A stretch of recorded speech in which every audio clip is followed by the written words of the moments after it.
देखते हैं।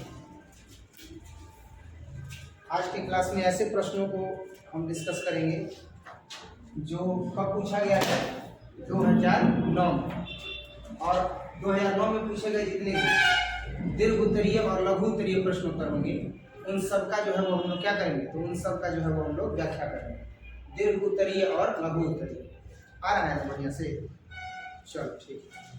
तो दीर्घ उत्तरीय और लघु उत्तरीय प्रश्नों की व्याख्या करेंगे और 2009 में पूछे गए सभी प्रश्न होंगे, जिसमें सबसे पहला जो प्रश्न है वो लघु उत्तरीय से है। और लघु उत्तरीय का जो प्रश्न है वो है कि वायु परागित पुष्पों के अनुकूलन बताइए। ये क्वेश्चन जो है वो पूछा गया है कब, 2009 में बायोलॉजी में पूछा गया है कि वायु परागित पुष्पों के अनुकूलन बताइए। तो कुछ ऐसे पुष्प होते हैं जिनका परागण वायु के द्वारा होता है, उन्हें क्या बोला जाता है, उन्हें बोला जाता है वायु परागित पुष्प। क्या बोला जाता है, वायु परागित पुष्प। इधर आगे बढ़ जाओ सही पर, इधर सामने।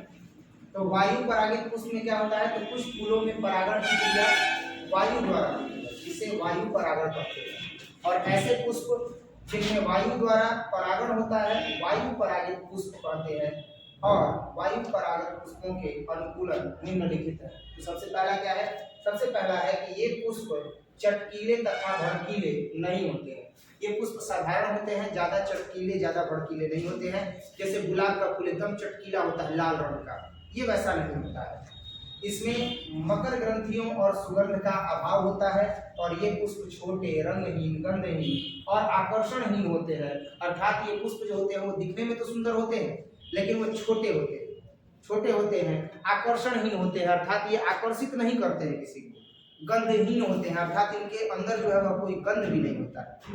तो ये पुष्प जो होते हैं वह रंगहीन होते हैं, गंधहीन होते हैं और आकर्षणहीन होते हैं। और ये पुष्प प्रायः हल्के तथा चिकने होते हैं। इसके बाद दूसरा प्रश्न जो है वो 2009 में ही पूछा गया है लघु उत्तरीय में कि मेंडल ने अपने प्रयोग के लिए मटर का ही चयन क्यों किया। मेंडल ने अपने प्रयोग के लिए मटर का चयन क्यों किया, यानी मटर जो है वो उसका चयन क्यों किया। तो मटर का चयन इसलिए किया था क्योंकि मटर जो है वह भिन्न भिन्न प्रकार का जो है होता है। मतलब उसका पौधा कोई बड़ा हो जाता है, कोई छोटा हो जाता है। तो एक ही पौधे में मटर एक बड़ा बड़ा जो है वो छेवी के साथ लग जाता है, तो कभी छोटा हो जाता है। किसी में मटर का दाना ज्यादा रहता है तो किसी में मटर का दाना कम रहता है। इन विभिन्नताओं के चलते उन्होंने किसका उपयोग किया था, मटर का। तो क्या हो जाएगा कि मेंडल ने अपने प्रयोग के लिए मटर के पौधों को चयन इसलिए किया क्योंकि यह वार्षिक होते हैं और इनमें कई विपरीत गुण होते हैं और पौधे छोटे होने के कारण प्रयोग करने या देखभाल करने में भी क्या होती है, सुविधा होती है, अर्थात यह सुविधाजनक होती है। इसके बाद हम देखेंगे नेक्स्ट क्वेश्चन नंबर 3 जो पूछा गया है 2009 में। तो क्वेश्चन नंबर 3 जो है वो ये है कि वृषण और अंडाशय प्रत्येक के दो मुख्य कार्य बताइए। किसके किसके, वृषण के और अंडाशय के। कि वृषण का कार्य क्या है और अंडाशय का कार्य क्या है। तो वृषण के कार्य जो है वो निम्नलिखित है। यह शुक्राणु का निर्माण करता है। मनुष्य के अंदर जो है जो मेल होता है उसके अंदर क्या होता है, वृषण होता है। तो वृषण के लिए यहाँ पर बताया गया कि यह शुक्राणु का निर्माण करता है और यह नर जनन हार्मोन का क्या करता है, स्राव करता है। जबकि अंडाणु की बात की जाए तो यह अंडाशय के अंदर जो है वह निर्मित होता है और यह मादा जनन हार्मोन का क्या करता है, स्राव करता है। अंडाणु मादा जनन जो है, अंडाणु सबसे पहले देखेंगे कि यह कहाँ जो है वह निर्मित होता है, अंडाशय में। और अंडाशय क्या करता है, तो अंडाशय जो है वह मादा जनन हार्मोन का स्राव करता है। एक और प्रश्न है जो 2009 में पूछा गया है और इस क्लास में जितना भी क्वेश्चन हम पढ़ेंगे वो सब के सब कब पूछे गए हैं, 2009 में।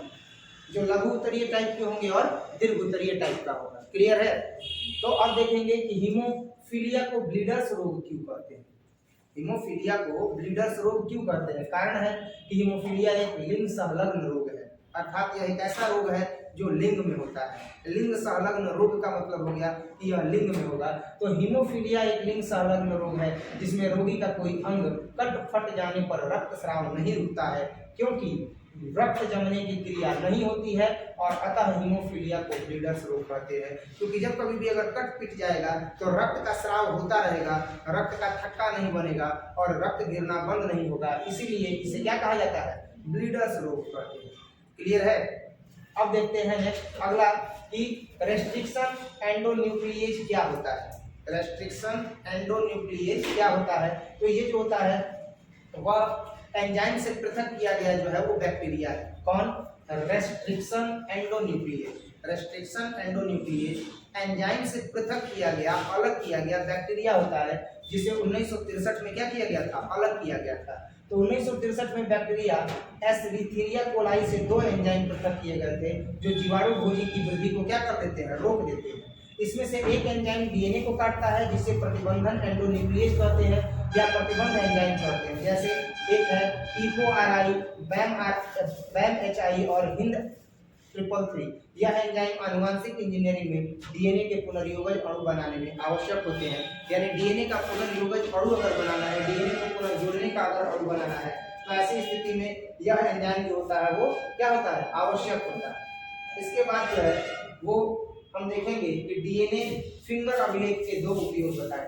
तो डीएनए फिंगर अभिलेख का मतलब हो गया कि डीएनए के द्वारा जो है हम फिंगर प्रिंटिंग के द्वारा जो है फिंगर अभिलेख के द्वारा जो है ये पता करेंगे कि उसका क्या क्या आज के समय में, आधुनिक समय में उसका उपयोग है।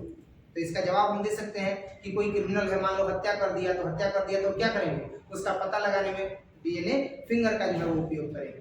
समझ में आ रहा है? तो अब डीएनए फिंगर अभिलेख के 2 उपयोग लिखिए। तो डीएनए फिंगर अभिलेख के 2 उपयोग निम्नलिखित है। सबसे पहला कि अपराध विज्ञान के क्षेत्र में अपराधियों का पता लगाने में। दूसरा, खोए माता पिता या संतान का पता लगाने में। मान लो कि कोई बच्चा जो है वो खो गया और 10 वर्ष बाद 20 वर्ष बाद मिला और संदेह है कि ये मेरा ही बेटा है, तो कैसे पता चलेगा?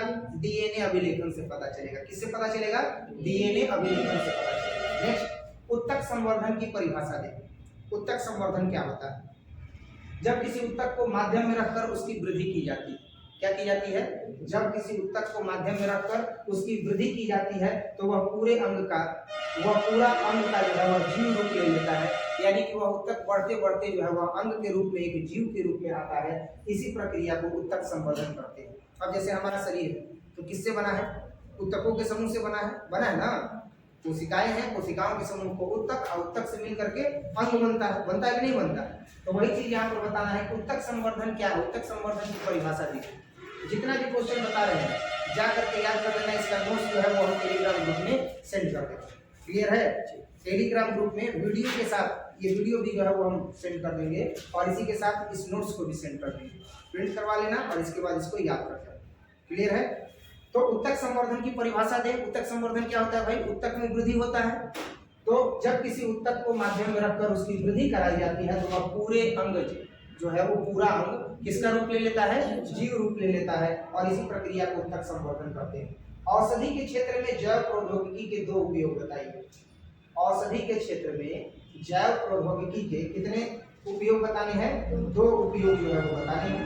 तो औषधि के क्षेत्र में मतलब मेडिकल साइंस के क्षेत्र में मेडिकल क्राइटेरिया और मेडिकल मेडिसिन क्राइटेरिया में, यानी कि औषधि के क्षेत्र में। तो औषधि के क्षेत्र में जैव प्रौद्योगिकी के 2 उपयोग बताए हैं। सबसे पहला तो ये होता है कि औषधि के क्षेत्र में जो जैव प्रौद्योगिकी है उसका उपयोग होता है। जैसे अभी कोरोना आया था तो हम लोगों ने क्या किया?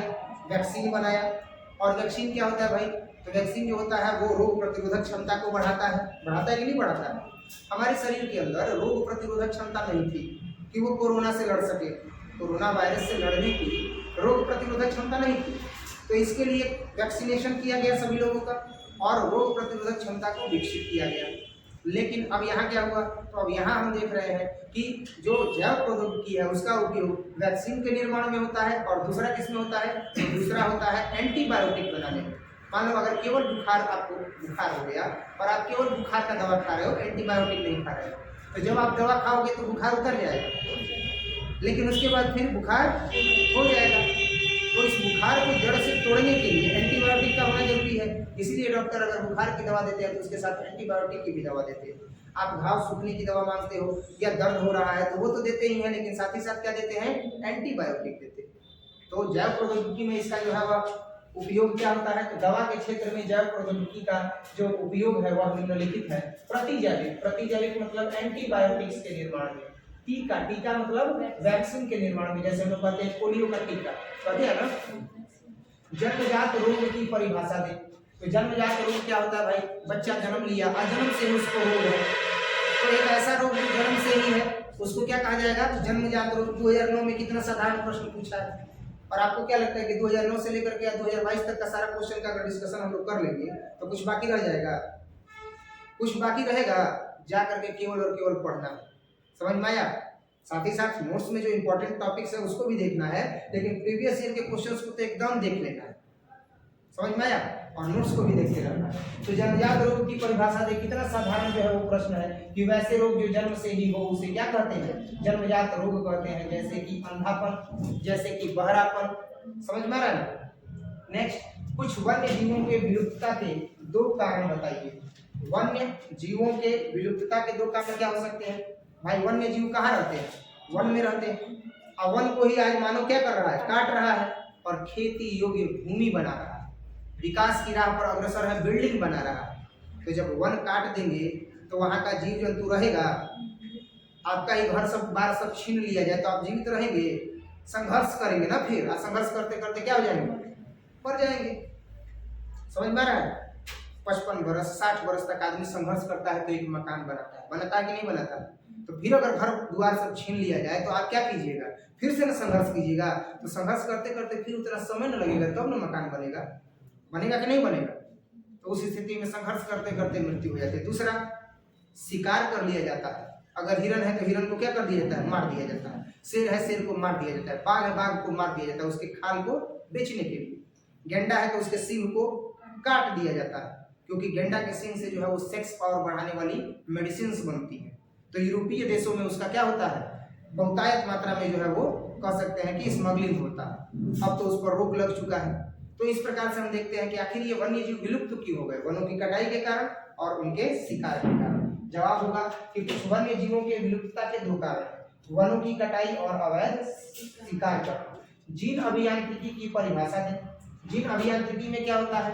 तो किसी कोशिका में जीन की हेराफेरी अर्थात जोड़ा हटाना या मरम्मत की जा सकती है, जिसके फलस्वरूप जीवों के बाह्य लक्षणों को इच्छानुसार उत्पन्न किया जा सकता है, उसे जीन अनुवांशिकी या अभियांत्रिकी कहते हैं। यानी जीन का जो जोड़ा होता है उस जोड़े को हटा करके कोई दूसरा अन्य जोड़ा जोड़ा जा सकता है, और जब ऐसा किया जाएगा तो इच्छानुसार जीव उत्पन्न होगा। इसी को क्या कहा जाता है? जीन अभियांत्रिकी कहा जाता है। समझ में आया? और ये 2009 में पूछे गए 11 प्रश्न थे, जिसमें से जवाब जो है वो सबका हम जान चुके हैं। और अब हम देखेंगे दीर्घ उत्तरीय प्रश्न। और दीर्घ उत्तरीय प्रश्न जो है वो कितने नंबर के आते हैं? 4 5 20, यानी कितने प्रश्न का जवाब देना है? 4 का देना। क्लियर है? अब देखते हैं कि जो 4 नंबर का ये प्रश्न है दीर्घ उत्तरीय, 12 से 15 तक है, यानी 12, 13, 14 और 15। कितना आ गया? 4 प्रश्न। और कितने नंबर का रहेगा? कितने नंबर का? 5 नंबर का। तो 4 5 20। तो उस समय 4 प्रश्न आता था। आज तो अथवा में करके देता है ना, तो इसमें भी अथवा में करके दिया रहेगा। कहने के लिए केवल 4 है, आपको जो आएगा वो दीजिएगा जवाब। क्लियर है ना? तो अब जो है वो देखते हैं पहला प्रश्न दीर्घ उत्तरीय का कि मासिक चक्र क्या है। मासिक चक्र क्या है? इसके विभिन्न अवस्थाओं का वर्णन और हार्मोनल नियमीकरण के साथ में। यानी मासिक चक्र क्या है ये बताना है, और इसके विभिन्न अवस्थाओं का वर्णन करना है, और हार्मोनल नियमीकरण के साथ जो है इसे समझाना है। अथवा आनुवंशिकता के गुणसूत्रीय सिद्धांत को स्पष्ट करें। तो आनुवंशिकता के गुणसूत्रीय सिद्धांत को भी जानेंगे, लेकिन उससे पहले हम जानेंगे कि मासिक चक्र क्या होता है ना? मासिक चक्र, मंथली साइकिल होता है ना जी। अब यहाँ पर क्या होगा? मासिक चक्र नारी में संपूर्ण जनन वर्ष तक एस्ट्रोजन हार्मोन स्रावित करता है। मासिक चक्र क्या करता है? तो मासिक चक्र संपूर्ण नारी में जनन वर्ष तक एस्ट्रोजन हार्मोन जो है वो स्रावित करता है, एवं इस समय नारी के आंतरिक जननांगों के नियमित रूप से कुछ चक्रीय परिवर्तन होते रहता है, और इसी चक्र को क्या कहते हैं? मासिक चक्र कहते हैं। यह चक्र जो होता है वह 12 से 15 वर्ष की आयु में प्रारंभ होकर के और 45 से 50 वर्ष की आयु तक जो है वह चलता रहता है। यह कब से कब तक चलता है? तो यह जो मासिक चक्र है यह 12 से 15 वर्ष की आयु में प्रारंभ हो जाता है और 45 से 50 वर्ष की आयु तक चलता रहता है। साथ ही साथ साधारणतः यह चक्र प्रति माह 28 दिन तक चलता है, एवं पुनः आगे 28 दिन पर इसकी पुनरावृत्ति होती है। यह चक्र प्रारंभ होने के 28 दिन रुधिर म्यूकस गर्भाशय के भीतरी दीवार में एंडोमेट्रियम से अलग हुई टूटी कोशिकाएं योनि में रजोधर्म या मासिक स्राव के रूप में शरीर से बाहर निकल आती हैं। गर्भाशय का यह अंतः स्तर या एंडोमेट्रियम का पुनः निर्माण हो जाता है और इसी प्रक्रिया को मेंस्ट्रुएशन कहते हैं। इसी प्रक्रिया को मासिक चक्र कहते हैं। इसी प्रक्रिया को क्या कहते हैं? मेंस्ट्रुएशन कहते हैं। जिसमें गर्भाशय से लगे दीवारों में जो एंडोमेट्रियम होता है, वो एंडोमेट्रियम जो अलग हुआ होता है और जो टूटी हुई कोशिकाएं होती हैं वो योनि के मार्ग से बाहर निकल जाती हैं और इस प्रकार से गर्भाशय का यह अंतः स्तर या एंडोमेट्रियम का पुनः निर्माण हो जाता है और इसी प्रक्रिया को मेंस्ट्रुएशन कहते हैं। इसी प्रक्रिया को मेंस्ट्रुएशन कहते हैं। इसी प्रक्रिया को मासिक चक्र कहते हैं। अब इसकी जो है वह निम्नलिखित विशेषताएं हैं। क्या क्या इस दौरान होता है उसके बारे में जानेंगे।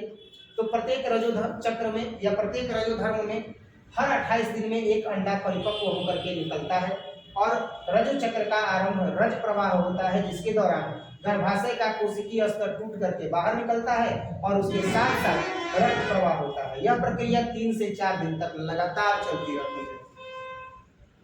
इसमें क्या क्या होता है? तो इसमें आरंभ में रज प्रवाह होता है, जिसके दौरान गर्भाशय का कोशिकीय स्तर टूट जाता है और टूट करके वह क्या होता है? बाहर निकलता है और उसके साथ साथ रक्त प्रवाह होता है और यह प्रक्रिया 3 से 4 दिन तक चलती है। इसके बाद रजो चक्र के आरंभ होने से 5वें से लेकर 13वें दिन तक ग्राफियन फॉलिकल की वृद्धि होती है और उसका परिपक्वन होता है और इस फॉलिकल में एक अंडाणु होता है जिसे घेरती हुई कोशिकाओं की एक सहमति होती है और इस प्रकार से वो कोशिकाएं जो टूट जाती है वह क्या हो जाती है? बाहर निकल जाती है।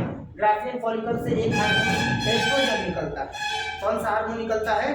एस्ट्रोजन हार्मोन निकलता है, जो गर्भाशय को अंडाणु को प्राप्त करने की तैयारी के लिए उत्तेजित करता है और गर्भाशय का स्तर बनाने वाली कोशिकाएं तेजी से वृद्धि करती हैं और रक्त वाहिकाओं का एक जाल बन जाता है और वही रक्त वाहिकाओं का जाल जो है वह पुनः क्या होता है? फिर धीरे धीरे टूट करके और 28 दिन के बाद जो है वह योनि मार्ग से बाहर आता है। अंडाशय के अंडे का निकलना अंडोत्सर्ग कहलाता है। जो अंडा परिपक्व हो गया है और 28 दिन के बाद अब वो निकल रहा है तो उसे क्या कहा जाता है? अंडोत्सर्ग कहा जाता है। अंडोत्सर्ग रजो चक्र के आरंभ के 12 से 14वें दिन बाद होता है। यानी अंडोत्सर्ग मतलब अंडा जब बनने लगता है तो वो अंडा कब बनता है? तो 12 से 14 दिन के बाद बनता है।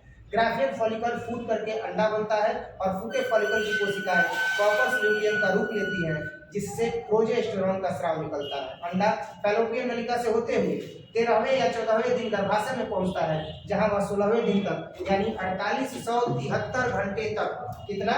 4873 घंटे तक वह कायम रहता है और उस दौरान अगर शुक्राणु से उसका भेंट हो जाए, अगर शुक्राणु से वो क्या हो जाए? मिल जाए, तो वहां पर क्या बन जाएगा? वहां पर जाइगोट बन जाएगा। समझ में आ रहा है? और जब वही शुक्राणु से नहीं मिलता है तो वह फिर मासिक चक्र के द्वारा क्या हो जाता है? बाहर निकल जाता है। यदि इस समय अंडे को किसी शुक्राणु से संयोग न हो तो उसका अपक्षय हो जाता है और 28वें दिन के अंत में अंडा और उसके साथ साथ गर्भाशय स्तर भी बाहर निकल जाते हैं और इसके बाद गर्भाशय के मोटे स्तर का क्या होने लगता है? विघटन शुरू हो जाता है। यानी इस प्रकार से जो गर्भाशय का मोटा स्तर होता है वह टूट जाता है और फिर वह योनि मार्ग से बाहर निकलने लगता है। अगर 28वें दिन के अंदर जो है वो या 28वें दिन के अंत तक जो है वो अगर उस पर शुक्राणु से उसका भेंट न हो। नेक्स्ट है आनुवंशिकता के गुणसूत्रीय सिद्धांत को स्पष्ट करें, लेकिन वो देखेंगे। लेकिन इससे पहले अभी हार्मोन नियंत्रण हम देखेंगे कि हार्मोन का नियंत्रण कैसे किया जाता है। तो रजोधर्म चक्र में एस्ट्रोजन एक महत्वपूर्ण भूमिका निभाता है और एस्ट्रोजन जो होता है वो क्या होता है? हार्मोन होता है। तो रजोधर्म चक्र में एस्ट्रोजन एक महत्वपूर्ण भूमिका निभाता है।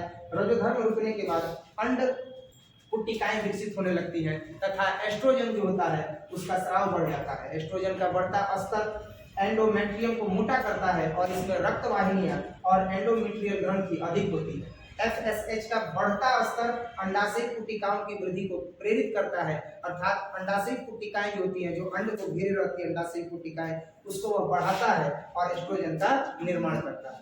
इसके बाद जो था वो था क्या? तो अगला जो अथवा में प्रश्न था, जो 5 नंबर के प्रश्न में था कि आनुवंशिकता के गुणसूत्रीय सिद्धांत को स्पष्ट करें। तो आनुवंशिकता के गुणसूत्रीय सिद्धांत को देखेंगे कि आनुवंशिकता का गुणसूत्रीय सिद्धांत क्या है। तो इस आनुवंशिकता के गुणसूत्रीय सिद्धांत को सन 1902 ईस्वी में, कब? सन 1902 ईस्वी में सैटन और गोवरी ने जो है वह दिया था और इस सिद्धांत की व्याख्या जो है इन्होंने निम्नलिखित प्रकार से की थी, जिसमें सबसे पहला इन्होंने कहा था कि एक पीढ़ी तथा अगली पीढ़ी के बीच शुक्राणु और अंडाणु पुल का कार्य करते हैं। अर्थात एक पीढ़ी से दूसरे पीढ़ी में अगर प्रवेश करना हो तो ऐसी स्थिति में एक पीढ़ी से नया पीढ़ी जो है वह उत्पन्न करना हो तो शुक्राणु और अंडाणु पुल का काम करते हैं। अर्थात शुक्राणु और अंडाणु के संयोग से ही जो है वह नया पीढ़ी उत्पन्न हो सकता है। दूसरा, दोनों शुक्राणु और अंडाणु आनुवंशिकता में समान भूमिका निभाते हैं। केवल शुक्राणु रहेगा, केवल अंडाणु रहेगा तो नई पीढ़ी का विकास नहीं होगा। शुक्राणु और अंडाणु दोनों का मेल होना चाहिए, तब नया पीढ़ी बनेगा। अर्थात दोनों शुक्राणु और अंडाणु आनुवंशिकता में समान भूमिका निभाते हैं। अगला इन्होंने कहा कि निषेचन के समय दोनों गैमीट मतलब युग्मक के केंद्रक मिल जाते हैं। मतलब शुक्राणु का केंद्रक और अंडाणु का केंद्रक, दोनों का केंद्रक आपस में क्या हो जाता है, मिल जाता है, और तब जाकर के गैमीट बनता है, जाइगोट बनता है ना। युग्मक जो है वो मिल जाता है। केंद्रक में जो सूत्र होता है, इसीलिए केंद्रक क्या कहलाता है, तो अनुवांशिक गुणों का परिवहन करता है और इसीलिए इसे अनुवांशिक गुणों का वाहक भी कहते हैं। डीएनए को क्या कहा जाता है, अनुवांशिक गुणों का वाहक कहा जाता है, क्योंकि उसका अनुवांशिक गुण कहाँ रहता है, उसके केंद्र में रहता है। समझ में आ रहा है। जीवों के निर्माण में सभी गुणसूत्रों की भूमिका होती है। ऐसा नहीं है कि केवल नर के गुणसूत्र की भूमिका होती है, नारी के गुणसूत्र की भूमिका होती है। नर और नारी दोनों के गुणसूत्र यानी मेल एंड फीमेल दोनों के गुणसूत्र की भूमिका होती है। तो जीवों के निर्माण में सभी गुणसूत्रों की भूमिका होती है। आनुवंशिक लक्षणों की तरह जीवों में गुणसूत्र की संख्या भी निश्चित होती है और दैहिक कोशिका में गुणसूत्र की संख्या द्विगुणित मतलब 2n और जबकि गैमीट में इसकी संख्या आधी मतलब n होती है। कई जीवों में लिंग का निर्धारण भी लिंगी गुणसूत्र के द्वारा होता है और संजात गुणसूत्र और सूत्री विभाजन के दौरान जोड़ा बनाते हैं और कुछ भाग का अदला बदला करके अलग हो जाते हैं। इसके बाद जो है वो अगला प्रश्न है। अगला प्रश्न है कि पवित्र उपवन या निकुंज क्या है, ये कहाँ पाए जाते हैं। पवित्र उपवन या निकुंज क्या है और ये कहाँ पाए जाते हैं, और अथवा एड्स का कारण, लक्षण एवं रोकथाम का वर्णन करें। ये 2009 में पूछा गया है। यही प्रश्न 2019 में भी पूछा गया था दीर्घोत्तरीय। तो समझ में आ रहा है ना कि बोर्ड मॉडल कौन सा है। ये टॉपिक अभी बताए हैं ना, अभी कुछ दिन पहले बताए हैं, एड्स के कारण, लक्षण और रोकथाम। इसे हम देखेंगे बाद में। सबसे पहले जानते हैं कि पवित्र उपवन या निकुंज क्या है और ये कहाँ पाए जाते हैं। जो ऑनलाइन बच्चे देख रहे हैं उनके लिए सूचना है कि आप वीडियो देख रहे हैं मां सरस्वती कोचिंग सेंटर के माध्यम से। और अगर आप क्लास ज्वाइन करना चाहते हैं न्यू सेशन में, 12th क्लास में बेहतरीन ढंग से तैयारी करना चाहते हैं तो एक बार आप टेलीग्राम ग्रुप में विजिट जरूर कर लीजिए। आपको पता चल जाएगा कि वीडियोस के साथ साथ जो स्पेशल नोट्स है जो आप अभी पीडीएफ पढ़ रहे हो ये ग्रुप में शेयर किया जाता है। तो इस तरीके से आप पढ़ सकते हो। आप किसी दिन क्लास मिस कर दिए, उस दिन का टॉपिक भी जो है वो आपको अवेलेबल हो जाएगा और आप इस तरीके से 12th क्लास का एक कंप्लीट जो है वो तैयारी कर सकते हो और बेहतरीन जो है वो नंबर प्राप्त कर सकते हो। तो हमसे जुड़ने के लिए और क्लास करने के लिए आप मां सरस्वती कोचिंग सेंटर में आ सकते हो, ज्वाइन कर सकते हो। नंबर है 7667067371। बाकी स्टार्ट करते हैं। तो क्या है पवित्र उपवन या निकुंज क्या है और ये कहाँ पाए जाते हैं। तो भारत में सांस्कृतिक एवं धार्मिक परंपरा का इतिहास है। भाई पवित्र उपवन, उपवन मतलब क्या होता है, जंगल, वन होता है कि नहीं होता है। तो पवित्र उपवन, पवित्र उपवन का मतलब उसका कोई ऐतिहासिक जो है वह खासियत होगा, मान्यता हो, सांस्कृतिक मान्यता हो। जैसे चले जाए हम लोग अगर कहाँ तो वृंदावन में, तो वहां पर एक उपवन है जिसे राधा वन कहते हैं। क्या कहते हैं, राधा वन। तो भाई वहां पर क्या है, मान्यता है ना, राधा जी आती है, चांदनी रोशनी जब पड़ती है बाग में तो वो पूरा एरिया सुन सपाट कर दिया जाता है, वहां कोई भी नहीं जाता है, मनाही होती है, दरवाजे बंद हो जाते हैं और ऐसा मानना है कि वहां राधा जी आती है। और पग चिन्हों का निशान देखा जाता है वहां पर। संयोग की बात यह है कि वहां मनुष्य के पग चिन्हों का निशान देखा जाता है। इसी तरीके से आल्हा और उदर के बारे में है कि आल्हा और उदर जो है वो पहला पुष्प जा करके चढ़ाते हैं। समझ में आया, देवी को वो पहला पुष्प चढ़ाते हैं। इसके लिए ना जाने कितना इन्वेस्टिगेशन हुआ, कितना जो है वह कह सकते हैं स्टिंग ऑपरेशन हुआ, लेकिन जब भी अगर दरवाजा बंद होता है तो दरवाजा बंद करके कैमरा लगा दिया जाता है, सीसीटीवी कैमरा। तो सीसीटीवी जब कैमरा लगता है तो उसमें भी दिखता है कि कोई एक आता है और हवा में उड़ता हुआ पुष्प जो है वहां पर क्या हो जाता है, गिर जाता है। आल्हा उदर की कहानी जो है वो विस्मय से भरी हुई है, सांस्कृतिक मान्यता है, पौराणिक मान्यता है। तो इसी प्रकार से पवित्र जो है वह उपवन क्या है इसके बारे में बताना है। तो भारत में सांस्कृतिक एवं धार्मिक परंपरा का इतिहास जो प्रकृति रक्षा करने पर जोर देता है, यानी प्रकृति की रक्षा करने पर जोर देता है। और यह भारत का सांस्कृतिक और पारंपरिक इतिहास रहा है कि वह प्रकृति की रक्षा करता है। उगते हुए सूर्य को पूजा जाता है, पीपल को पूजा जाता है जो सबसे ज्यादा ऑक्सीजन देता है, उसको इसलिए पूजा जाता है कि लोग उसको काटेंगे नहीं। बरगद पर जो है उस वट सावित्री पूजन किया जाता है। भाई एक वट वृक्ष जो है वो गांव का जरूरत है तो लगा दिया जाता है, वट वृक्ष काफी विशाल हो जाता है। क्यों? क्योंकि उसका जो है वो धार्मिक मान्यता है, पौराणिक मान्यता है। तो दूसरा लाभ साइंटिफिक भी है, वैज्ञानिक कारण भी है कि ऑक्सीजन पीपल से ज्यादा मिलता है, बरगद से ठंडक मिलती है, समझ में आ रहा है ना, हरा भरा रहता है गांव। तो यही चीज यहाँ पर है कि भारत में सांस्कृतिक एवं धार्मिक परंपरा का इतिहास जो प्रकृति की रक्षा करने पर जोर देता है। बहुत सी संस्कृतियों में वनों के लिए अलग भूभाग छोड़े जाते हैं और उनमें सभी पौधे एवं वन जीवों की पूजा की जाती है। और अलौकिक या पवित्र उपवन पूजा स्थलों के चारों ओर पाए जाने वाले क्षेत्र होते हैं। पूजा स्थल है उसके चारों ओर जो क्षेत्र पाया जाता है जहाँ वन है उसे पवित्र उपवन कहते हैं। ये जातीय समुदायों, राज्य या केंद्र सरकार द्वारा स्थापित किए जाते हैं। ये पवित्र उपवन या आश्रम मेघालय की खासी तथा जैतिया पहाड़ी, राजस्थान की अरावली, कर्नाटक तथा महाराष्ट्र के पश्चिम घाट और मध्य प्रदेश के सरगुजा, चंदा और बस्तर क्षेत्र है। राजस्थान में बिश्नोई समुदाय के लोगों ने प्रोस्पिस को धार्मिक रूप से बचाया है। बिश्नोई समुदाय जिसने चिपको आंदोलन में महत्वपूर्ण भूमिका निभाई थी, जान दे दिया लेकिन पेड़ को कटने नहीं दिया। अब इतना पर्यावरण प्रेम है लोगों में? नहीं है। वो तो पेड़ लगाते हैं कि पेड़ तैयार हो जाए, शीशों का मोटा हो जाए तो उसको काट के पलंग बनवाएंगे, सोफा बनवाएंगे। होता है कि नहीं होता है? अब तो वो प्रकृति प्रेम नहीं है, लेकिन बिश्नोई समुदाय पेड़ों के लिए अपना जान दे दी। तो राजस्थान में बिश्नोई समुदाय के लोगों ने प्रोस्पिस को धार्मिक रूप से बचाया है। मेघालय के पवित्र उपवन अनेक दुर्लभ तथा संकटग्रस्त पौधों की अंतिम शरण स्थली है और पवित्र उपवन में किसी को पौधों को तोड़ने की अनुमति नहीं दी जाती है। अगला है कि एड्स क्या है, यह कैसे होता है, इसके रोकथाम और बचाव के बारे में बताना। तो उसका जवाब हम देखेंगे कि एड्स एक ऐसी बीमारी है जो HIV नामक विषाणु के द्वारा फैलता है। किसके द्वारा फैलता है? HIV वायरस होता है और उस HIV वायरस के चलते जो है वो क्या होता है, तो एड्स फैलता है। यह विषाणु एक बार मनुष्य के शरीर में जब प्रवेश करता है तो संक्रमित व्यक्ति के देह एवं रक्त कोशिकाओं में वृद्धि करता रहता है, अर्थात अब इस वायरस में कमी नहीं होती है। अगर प्रवेश कर गया तो यह अपनी संख्या में क्या करते रहता है, वृद्धि करते रहता है। एड्स फैलने के निम्नलिखित कारण है। सबसे पहला, प्रभावित व्यक्ति के साथ अगर यौन संबंध बना लिया जाए तो ऐसी स्थिति में एड्स हो सकता है। अब कई लोग ये सोचते हैं कि केवल यही कारण है कि अगर HIV वायरस से अगर कोई संक्रमित व्यक्ति है और उसके साथ अगर हम क्या कर लें, संबंध बना ले, तो ऐसी स्थिति में क्या हो जाएगा, हमें भी एड्स हो जाएगा। लेकिन इसके और भी कारण है, केवल यही एक कारण नहीं है, इसके और भी कारण है। तो पहला तो यही है कि प्रभावित व्यक्ति के साथ अगर हम यौन संबंध बनाएं तो हमें भी एड्स हो सकता है, तो पहला कारण लिखेंगे। दूसरा, संक्रमित व्यक्ति में प्रयोग किए गए इंजेक्शन की सुई के व्यवहार से। संक्रमित व्यक्ति को इंजेक्शन दिया गया, अब वही इंजेक्शन का सुई जो है वह फिर दूसरे पेशेंट को दिया गया, एड्स हो जाएगा। नेक्स्ट, एड्स से संक्रमित व्यक्ति का रक्त स्वस्थ व्यक्ति में रुधिर आधान के उपयोग करने से होता है। अगर मान लो कि किसी व्यक्ति को एड्स हुआ है और उसका ब्लड निकाल करके किसी स्वस्थ व्यक्ति को चढ़ा दिया जाए, उसको भी क्या हो जाएगा, एड्स हो जाएगा। ये कारण है, ध्यान रखना। नहीं तो जैसे ही पता चलता है कि फलाने व्यक्ति को एड्स हुआ है तो हम बुरा सोचने लगते हैं, ओ इसका मतलब कि इसने कुछ गलत काम किया है। ऐसा नहीं है, असावधानियों की वजह से भी जो है वो एड्स हो जाता है।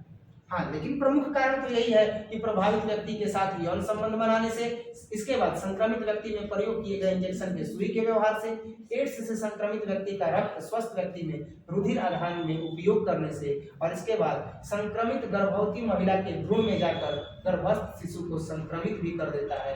यानी इस प्रकार से यह पता चलता है कि अगर कोई महिला है जो HIV वायरस से संक्रमित है, एड्स से संक्रमित है, तो जब गर्भ में बच्चा पल रहा होता है, शिशु पल रहा होता है, तो वह उसको भी क्या कर देता है, संक्रमित कर देता है।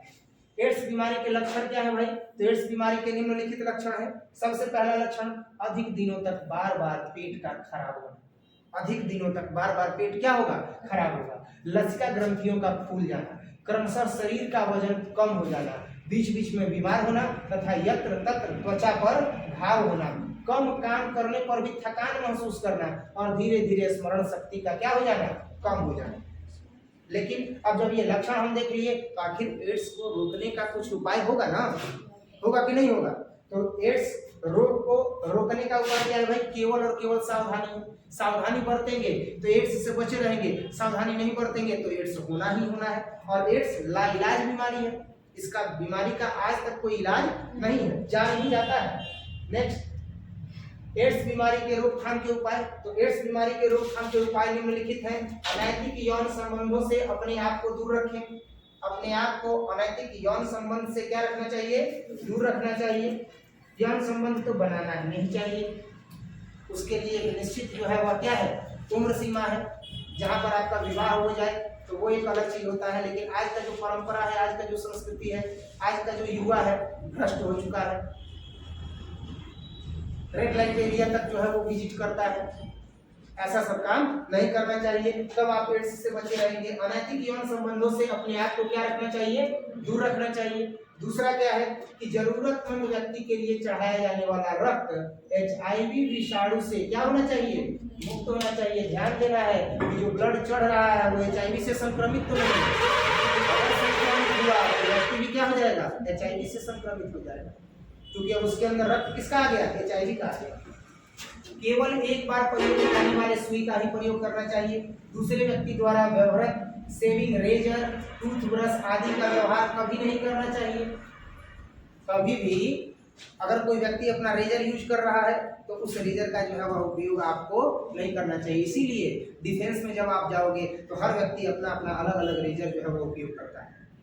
हम लोग क्या करते हैं, नाई की दुकान पर जाकर के दाढ़ी बनवा लेते हैं, गढ़िया सेट कर दिया, गढ़िया बना दिया, अब वही क्या हो जाता है, रोग का घर हो जाता है। अगर उसमें कोई ऐसा व्यक्ति हो जो HIV से संक्रमित हो, अब ब्लेड से कट गया उसका, अब ब्लेड का जो हिस्सा है वो रक्त से थोड़ा सा लग गया, और वही ब्लेड से अगर आपको वो सेविंग किया, संयोग से अगर आपका कट गया उसी ब्लेड से, तो उसका जो वायरस है वो कहाँ जाएगा, आपके रक्त में मिल जाएगा, आपको भी HIV हो जाएगा। तो इससे बचने की कोशिश करनी है कि दूसरे व्यक्ति द्वारा व्यवहार शेविंग रेजर, टूथब्रश आदि का व्यवहार नहीं करना चाहिए। मैथुन के समय कॉन्डम का प्रयोग करना चाहिए, अर्थात जब कभी भी अगर संभोग किया जाता है तो उस स्थिति में किसका प्रयोग करना चाहिए, कॉन्डम का प्रयोग करना चाहिए। अब ये जब बताते हैं तो इसमें अब एक चीज ध्यान रखना, जब किसी पर पुरुष या पर स्त्री से संभोग करना हो तो इसका उपयोग करना चाहिए। अब जब कभी भी अगर इसी का उपयोग करने लगेंगे तो फिर अगली पीढ़ी आ ही नहीं पाएगी। तो वैवाहिक स्थिति में, वैवाहिक संबंधों में पति और पत्नी के बीच में इसका उपयोग नहीं किया जाना चाहिए।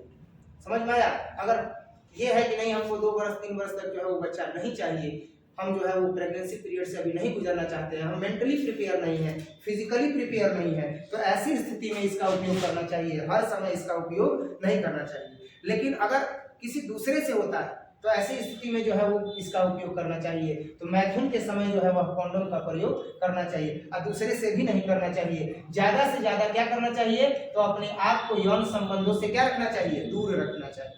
नेक्स्ट, यदि कोई आशंका हो तो तुरंत जांच कराना चाहिए, और योग डॉक्टर से, यानी जो योग्य डॉक्टर हो उससे मिल करके रोग को पूरा इलाज कराना चाहिए। एड्स का पता इलिसा जांच के द्वारा लगता है, इलिसा जांच के द्वारा होता है। किसके द्वारा? इलिसा, ELISA इलिसा के द्वारा जो है वह किसका पता चलता है, एड्स का पता चलता है कि एड्स हुआ है या नहीं हुआ है। कोई दिक्कत? नेक्स्ट, एड्स नियंत्रण के लिए कोई टीका या औषधि खोज ही नहीं हुआ, अतः स्वास्थ्य शिक्षा एवं प्रचार प्रसार द्वारा आम जनता को एड्स के बारे में जानकारी देना चाहिए। जैसा कि हम आपको जानकारी दे रहे हैं कि इस सारी विधियों को अपना करके आप एड्स से बच सकते हो, है ना। नेक्स्ट देखेंगे हम लोग, टीकाकरण एवं प्रतिरक्षण पर टिप्पणी दे। ये भी कितने नंबर का आया है? 5 नंबर का। टीकाकरण एवं प्रतिरक्षण क्या होता है? टीकाकरण तो टीका दिया जाता है कि शरीर के अंदर जो है वह रोग प्रतिरोधक क्षमता क्या हो जाए, बढ़ जाए, और जितने भी वायरस हैं जो हम पर अटैक करने वाले हैं उनसे पहले रोग प्रतिरक्षी हमारे शरीर के अंदर रहे, वो उसके साथ क्या करेगा, फाइट करेगा, और जब उसके साथ वो फाइट करेगा तो फाइट करके और उसे शरीर में प्रवेश करने से रोकेगा, तो शरीर हमारा स्वस्थ रहेगा। तो टीकाकरण एवं प्रतिरक्षण पर जो है वह टिप्पणी करना है। टीकाकरण एवं प्रतिरक्षण पर टिप्पणी करने का मतलब हुआ कि हमें जो है इसके विषय में क्या करना है, बताना है कि टीकाकरण एवं प्रतिरक्षण क्या होता है ना। टीकाकरण एवं प्रतिरक्षण देखते हैं, टीकाकरण क्या होता है। तो टीकाकरण में रोगजनक का एंटीजेनिक प्रोटीन या रोगजनक की अल्प मात्रा शरीर में प्रवेश करा दी जाती है। इस एंटीजन द्वारा प्राथमिक प्रतिरक्षा अनुक्रिया तथा मेमोरी बी एवं टी कोशिकाओं का उत्पन्न होता है। यानी हम कह सकते हैं कि शरीर में एंटीजन कोशिकाओं को क्या कर दिया जाता है, डाल दिया जाता है, इंजेक्ट कर दिया जाता है, और वो रोग से लड़ने का काम करते हैं। ये रक्षी अणु एक बार जब बन जाते हैं ना तो कुछ समय तक रुधिर में बने रहते हैं, और उस अवधि में यदि रोगजनक शरीर में प्रवेश करता है तब ये मेमोरी टी और बी कोशिकाएं उन्हें पहचान लेते हैं और प्रचुर मात्रा में क्या करते हैं, जो लिम्फोसाइट एवं एंटीबॉडीज का निर्माण करते हैं और इसे मार देते हैं। यही जो हमने इंजेक्ट किया ना एंटीबॉडीज, यानी हमने जो टीकाकरण किया है, इंजेक्ट किया है टीका को, तो ऐसी स्थिति में टी और बी कोशिकाएं भी इंजेक्ट हो जाती हैं, रक्त में मिल जाती हैं, और जैसे ही कोई रोगाणु या कोई वायरस अगर शरीर में प्रवेश करता है तो टी और बी कोशिकाएं होती है उन्हें पहचान लेती है, तुरंत उन्हें क्या कर देती है, मार देती है। तो व्यक्ति सुरक्षित रहता है और क्या रहता है, स्वस्थ रहता है। इस विधि से हमारे शरीर में उत्पन्न प्रतिरोधी क्षमता को प्रतिरक्षा एवं इससे पैदा करने की क्रिया को प्रतिरक्षण कहते हैं। Diphtheria, typhoid, tetanus, polio, rabies, काली खांसी आदि का टीका जो है वह उपलब्ध है और ये टीका दिया भी जाता है मनुष्य को। नेक्स्ट है कि जैव प्रौद्योगिकी के औद्योगिक उपयोग पर प्रकाश डालें अथवा कृषि में जैव प्रौद्योगिकी की भूमिका पर टिप्पणी करें। देखते हैं कि जैव प्रौद्योगिकी का औद्योगिक जब उपयोग होता है तो उस पर क्या क्या जो है वो प्रभाव पड़ता है, यानी क्या क्या चीजें जो है वो देखने को मिलती है। तो जीव जंतुओं एवं अनेक उत्पादों के व्यापारिक प्रयोगों का अध्ययन जैव प्रौद्योगिकी के अंतर्गत किया जाता है। जैव प्रौद्योगिकी के अंतर्गत किसका अध्ययन किया जाता है, तो जीव जंतुओं और उनके उत्पादों पर व्यापारिक जब प्रयोग किया जाता है, व्यापारिक प्रयोग किया जाता है, व्यापारिक अध्ययन किया जाता है, तो उसे ही क्या कहा जाता है, जैव प्रौद्योगिकी कहा जाता है। यानी जैव प्रौद्योगिकी के अंतर्गत जो है और जीव जंतुओं एवं उनके उत्पादों के व्यापारिक प्रयोग का जो है वो अध्ययन किया जाता है। जैव प्रौद्योगिकी के द्वारा विभिन्न प्रकार के उत्पाद उद्योग जो है वो बनाए जाते हैं। जैसे सबसे पहला एंटीबायोटिक्स औषधि बनाई जाती है, दूसरा क्या बनाया जाता है, तो विभिन्न प्रकार के टीके बनाए जाते हैं, तीसरा क्या होता है, तो शराब उद्योग, चमड़ा उद्योग, तंबाकू उद्योग, सिरका उद्योग, दुग्ध उद्योग, मांस उद्योग, मत्स्य उद्योग और शिल्प उद्योग आदि जो है वह सब पढ़ा जाता है किसके अंतर्गत, तो जैव प्रौद्योगिकी के अंतर्गत। वास्तव में जैव प्रौद्योगिकी है क्या, तो जैव प्रौद्योगिकी जीव जंतुओं और उनके उत्पादों के व्यापारिक प्रयोग का अध्ययन करना ही जैव प्रौद्योगिकी कहलाता है। यानी व्यापारिक स्तर पर हम इसका अध्ययन करेंगे। अगर मछली है, भाई मछली की संख्या कम है तालाब में, कैसे उसकी संख्या तालाब में ज्यादा कर देंगे, कौन सा एंटीबॉडी उसको देंगे कि रोग प्रतिरोधक क्षमता उसकी बढ़ जाएगी और वह जल्दी मृत नहीं होगी, प्रजनन करेगी और उसकी संख्या ज्यादा से ज्यादा होगी। यही जो है वह जैव प्रौद्योगिकी कहलाएगा। तो इसके अंतर्गत क्या क्या होता है, तो एंटीबायोटिक्स औषधि बनाई जाती है, विभिन्न प्रकार के टीके दिए जाते हैं, शराब उद्योग, चमड़ा उद्योग, तंबाकू उद्योग, सिरका उद्योग, दुग्ध उद्योग, मांस उद्योग, मत्स्य उद्योग और शिल्प उद्योग, ये सब इसी में शामिल है। जैव प्रौद्योगिकी के द्वारा अनेक विटामिनों का भी निर्माण किया जाता है और जैसे बी कॉम्प्लेक्स, इस विधि द्वारा इंसुलिन हार्मोन का उत्पादन किया जाता है। जैव प्रौद्योगिकी द्वारा इंसुलिन हार्मोन का उत्पादन किया जाता है और जैव प्रौद्योगिकी के द्वारा ही विभिन्न प्रकार के भोज्य पदार्थ भी बनाए जाते हैं। किण्वन विधि का प्रयोग करके बायोगैस का निर्माण किया जाता है और कीटनाशक जैव उर्वरक कृषि क्षेत्र में प्रयुक्त होती है, जो किसके द्वारा बनती है, जैव प्रौद्योगिकी के द्वारा। जैव प्रौद्योगिकी के द्वारा ही जो है वह कीटनाशक भी बनाया जाता है, खाद बनाया जाता है, साथ ही साथ ऐसे उत्पादन किए जाते हैं जो भोज्य पदार्थ उपलब्ध कराते हैं। और इन सब का अध्ययन किसमें किया जाता है, जैव प्रौद्योगिकी। समझ में आ रहा है।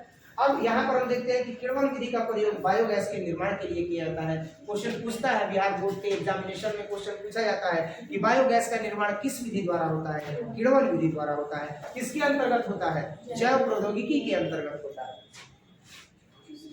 जैव कीटनाशी और उर्वरक किसी क्षेत्र में प्रयुक्त होती है और जैव प्रौद्योगिकी का क्षेत्र व्यापक होता जा रहा है। आने वाले समय में यह उद्योग काफी उपयोगी साबित होगा।